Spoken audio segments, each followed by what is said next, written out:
And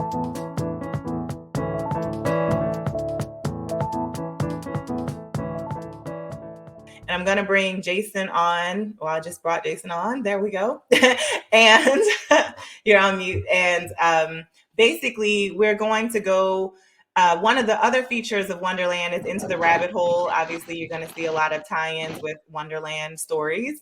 And so the rabbit hole is this place where, we fall into and we can kind of lose ourselves and spiral a little bit, but sometimes it means to dig a little bit deeper and to identify what we're trying to do. And as business leaders and folks that have big ideas, sometimes we need the space to fine tune and refine those big ideas so that they can become more actionable and we can really see the clear intention of them. So Jason I'm inviting Jason here to talk a little bit about kind of what that looks like. And as for you as an entrepreneur, how does it benefit you to be able to kind of dig deeper? Because you have, just in the last month, you've come up with like 4 ideas that I know of to do stuff. So how does it benefit you to have a way to dig deeper into some of those big ideas? You know,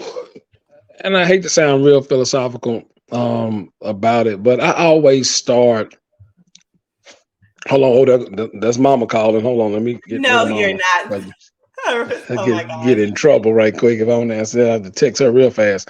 Look, but really, the reality of it is, as an entrepreneur, and I think I heard Alicia say, like her husband being the big thinker, the visionary, and things like that. I always have to start with understanding, why am I here? What's my purpose? What am I trying to accomplish? And why am I trying to accomplish it? And that helps me weave out what to go after, what to pursue, what to dig deeper, what to go further down the rabbit hole on. And so you always have to start there. Well, so like you said, I've talked to you about 4 different ideas that just this month, and I think we're in the middle of the month. So that means I probably got 4 more coming up here in the next week. But it always having to line up with does it line up with my personal purpose? And the reason why I say that, because you're going to have days. I tell people all the time, self-employed is unemployed, hands down. Self-employed is unemployed.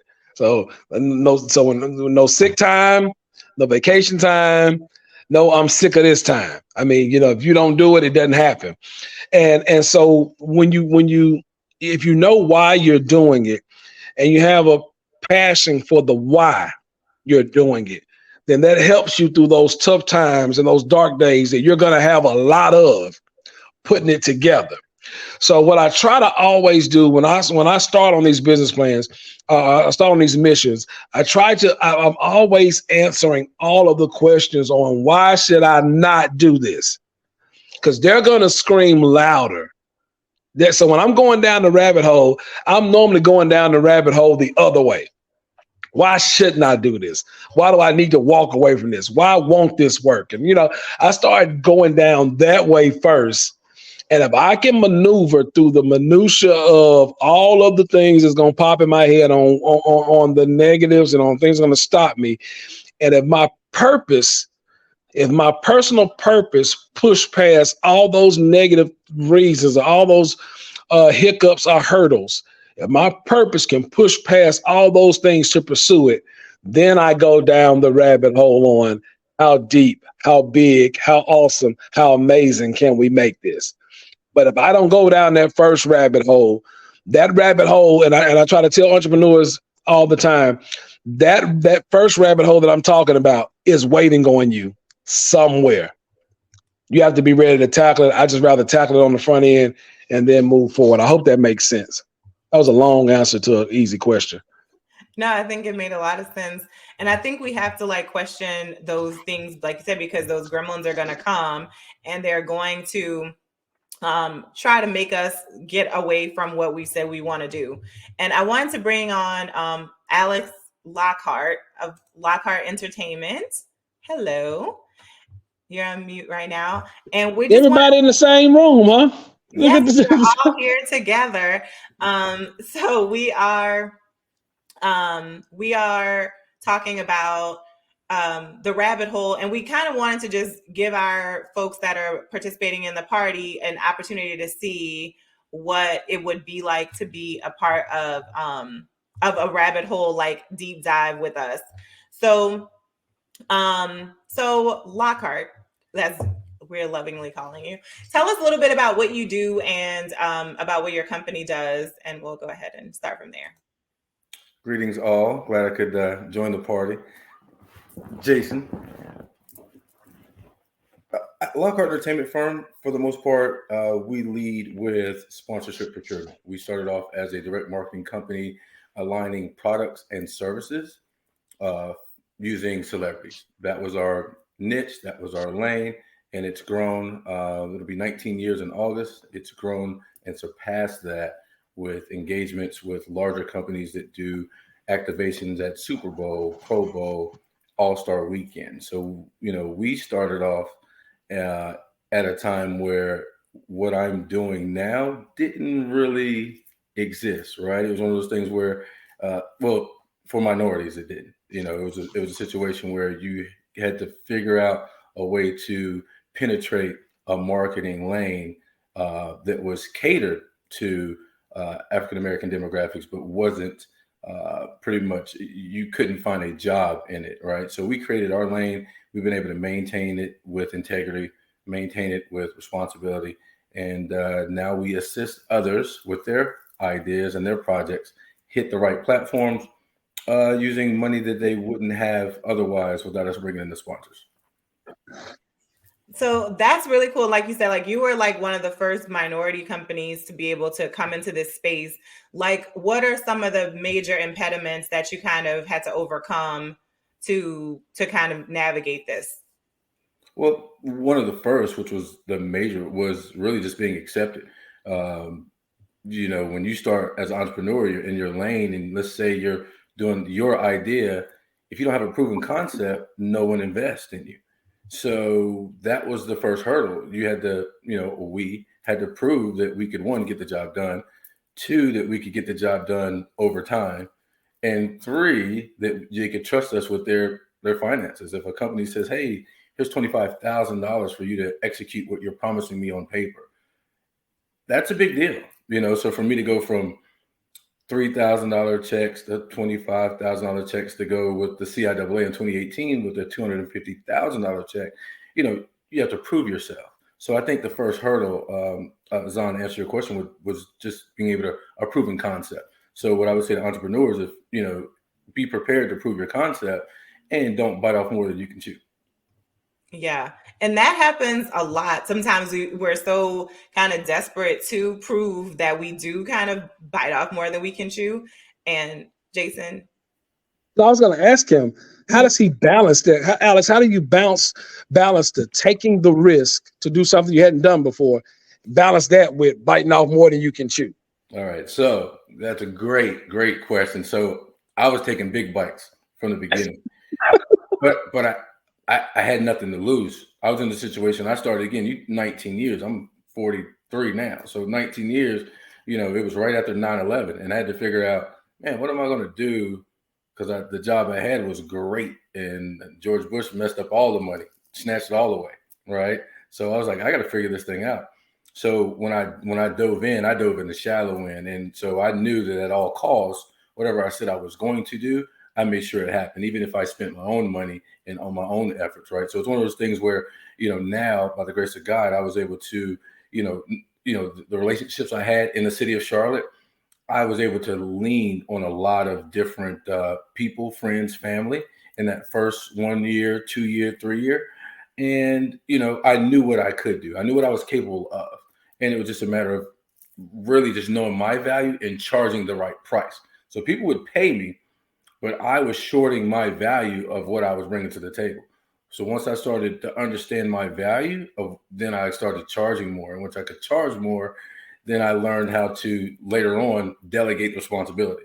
Because as an entrepreneur, I'm telling you, worst thing I could have done was try to wear all the hats. And at times I still do it. I was wearing all the hats. I mean, all of them. And it wasn't until I started letting go and trusting other people. You know what? This person is capable of handling this for me. I see their strength. Let me allow them to take that and go. And once I did that, then Jason, I was able to grow as a company, grow as an entrepreneur. And like you said, I mean, I went from, $200 deals, $300 deals to $250,000 deals, and I'm doing the same thing. I always accuse entrepreneurs who say they own a business. I always accuse them of, you don't own a business, you own a job. Because like you said, you get there and you try to do it all yourself. You want to hold all of it yourself. You want to be all things to everything, and you wind up smothering your business out. And I'm glad that you were able to speak to the fact that when you own the business is really just managing other people to live out their dreams under the umbrella of what you dreamed. Correct. A lot of times we don't get a chance to do that. Now, my question to you as it relates to that, was it a circumstance that made you do that, or was it just wisdom? You said, look, I need to let other people do this. Or did you do like you said, you took one of your big bites and you could not chew it all, so you had to trust somebody? Which one of those did you deal with? It was growth. It was growth and maturity. It was one of those things where, as the company began to grow and my events began to grow, I knew I needed help. But it took time to realize those people are still here to help you. And I wasn't giving them what they were asking me for. They wanted to help. And I would give them a task, and I would be on their back trying to micromanage, when I realized, oh, this person has it under control. And as the company grew, I was like, wait a minute, this person can handle this. So then I started delegating those roles. And as I delegated those roles, and it really allowed me to grow to where I am now. Now I can be in multiple places at once, and once I realized that, I'm like, wait a minute, we can make way more money if you take this role, I take this role. Now we have 3 events in one weekend, but I'm actually getting some sleep. Sleep is very important, apparently. I've heard. I brought Chris into the conversation because Chris is actually my coach, and he offers, like you said, this service to lots of people and with his boutique consulting firm. Well, not lots, actually, not a lot. He's very selective. If you can pass the entrance exam. Anywho, but one of the biggest things that he kind of like had to really push me on was that delegation piece, and really how trusting people and delegating go hand in hand. Because I actually met Chris when I was in project management at another company, and I could trust 200 people that I didn't even know around the globe. Like I was just, if I said, go do your thing, they did it. And I didn't need to micromanage them. There were very few people that just didn't do what I needed them to do. And so when I started to do when I started my own company, that changed. And I was used to being, hey, go forth and do great things, but that didn't really match. And so Chris kind of helped me think through that differently. Chris, can you kind of speak to how? Absolutely. Yeah. Absolutely. So what she was experiencing was, it wasn't just business. And unfortunately, I'm the anti-hero here. So just to set the table for all you, I am not an entrepreneur at all. And I have no entrepreneur. I am numbers. Men lie, women lie, numbers don't. If it adds up in the maturity matrix and the model, then we'll do it. If it doesn't, pass, fail. I'm really not emotional about this at all. The only reason I started the Create Leadership Foundation was because I was doing leadership seminars for churches. And every time I would do one, somebody would say, hey, I want you to do one for my church. And they bringing me into these places, and I'm giving these ministers the religion of the business of religion, right? Because as a minister or whatever, you want to help everybody, but the books don't add up all the time in benevolity. You know what I'm saying? So the point was, my father-in-law, who has one of the largest churches where we're from, said, you should kind of make this legitimate. So it doesn't seem like, it's a hookup for everybody. And that was the only reason I did it in the first place. But my anointment is really to be the no guy. And anybody that's been successful, they have no guys. And I just happen to be good enough to get paid to be the no guy and scrutinize. I don't like to call it devil's advocate, but I have enough experience, 20 years in communication. And like I said, Lean Six Sigma, Master Black Belt Six Sigma, and all these other things, to where I just see what you're saying and what you're meaning. And I'm able to separate that to say, wait a second, you're saying all this with a lot of passion. How does that equate to this spreadsheet, to this income statement, this P&L, to the balance sheet, to your investor relations dynamics. And a lot of people, because they love things so much, and with Zahn, when you're young and passionate and you love it, you think everybody should think your child is beautiful. Everybody should, and you know, beauty is in the eye of the beholder. So you have to realize, how do you package what you have to make sure that it's fitting the people that you're exposing it to without losing yourself? Because a lot of times we can sell out too. And I'd rather buy in than sell out. You know what I mean? And so with Zahn, it was just a situation where she cared so much that she cared too much about the minutia. Some of that little stuff she should have been delegated. But because she said it was easy, accumulatively, it was difficult because you got too much going on. So pick and choose your battles, and then you'll realize the success starts to magnify. Like Mr. Lockhart was saying, once I strategically said, this can go here and there to these trusted individuals, the key is hire the right people, pay them a competitive wage, and get the hell out the way. Real simple. So, yes. And I think like going through that process is so critical for entrepreneurs to kind of understand. And like Jason says, like there are people, and I saw this for myself, like there are people that are praying for the job that you won't hire for because you are too much of a, you know, like I have to do it myself. And so we have to make room for that. And I think sometimes we call it divide to multiply. And if we don't start to do that, like Lockhart was saying, now it could be in 3 places at once. Once you start to divide the work, you can multiply your impact. But when we don't have an abundance mindset, we see every dollar that goes out as something getting taken from us. And it's like, well, it's not getting taken from you. You're doing your business. And so we kind of have to balance that. So it's a lot of balancing, right?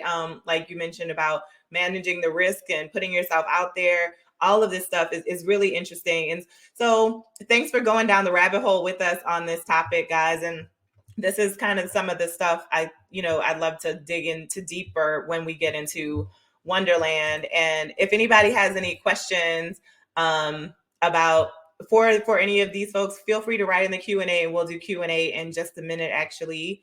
And I'm just going to say, if anyone got bingo yet, feel free to yell bingo in the comments, and we're giving prizes if you send a screenshot to solutions at the Wonder Group. I'll send that out. I'll post it in the comments in a little bit. But thank you guys for jumping on and sharing